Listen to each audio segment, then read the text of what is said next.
శ్రీ గురుభ్యో నమః. శ్రీ మహాగణపతే నమః. వారఫలాల కార్యక్రమానికి స్వాగతం. ద్వాదశ రాశుల వారికి గోచార రీత్యా చంద్రమాను అనుసరించి ఇక వారం ఎలా ఉండబోతుందని చూద్దాం. వృశ్చిక రాశి వారికి ఈ వారం ఎలా ఉందని చూద్దాం. వృశ్చిక రాశి వారికి వచ్చేటప్పటికి ఈ వారం అనుకూలమైనటువంటి ఫలితాలుగానే చెప్పొచ్చు. షష్టమంలో ఉన్నటువంటి బుధుడు యోగ్యకారకుడు. వృత్తిపరంగా వ్యాపారపరంగా కూడా అనుకూలమైనటువంటి ఫలితాలు పొందగలం అనేది జరుగుతుంది.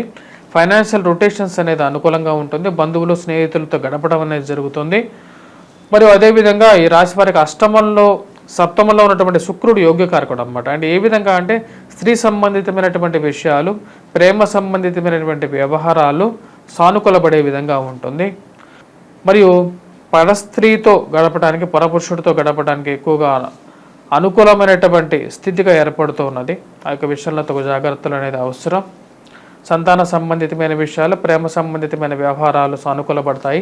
మరి అదేవిధంగా వివాహ ప్రయత్న సంబంధితమైన విషయాల్లో కూడా సానుకూలమైనటువంటి ఫలితాలు పొందడం అనేది జరుగుతుంది. కొత్త సంబంధ బాంధవ్యాలు ఏర్పడటం అనేది జరుగుతుంది. అది మానసిక ఆనందానికి గల కారకంగా తయారవుతుంది.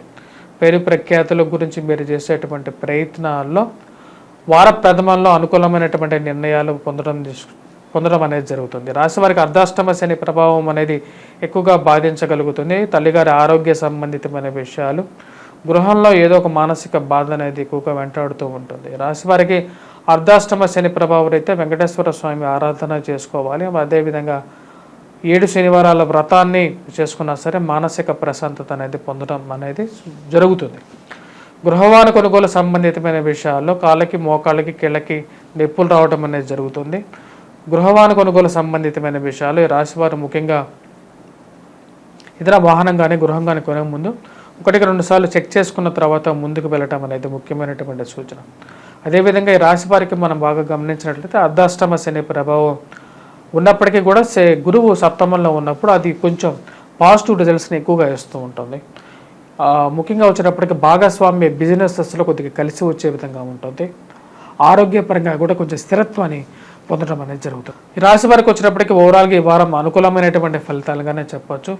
రవి ఎప్పుడైతే సప్తమంలోకి మారాడు కాబట్టి సప్తమంలో ఉన్నటువంటి రవి యొక్క దృష్టి జన్మరాశి మీద ఉన్నప్పుడు అది ఆరోగ్యాన్ని ఎక్కువగా బాధించే విధంగా ఉంటుంది. మాట్లాడేటప్పుడు జాగ్రత్తగా మాట్లాడండి.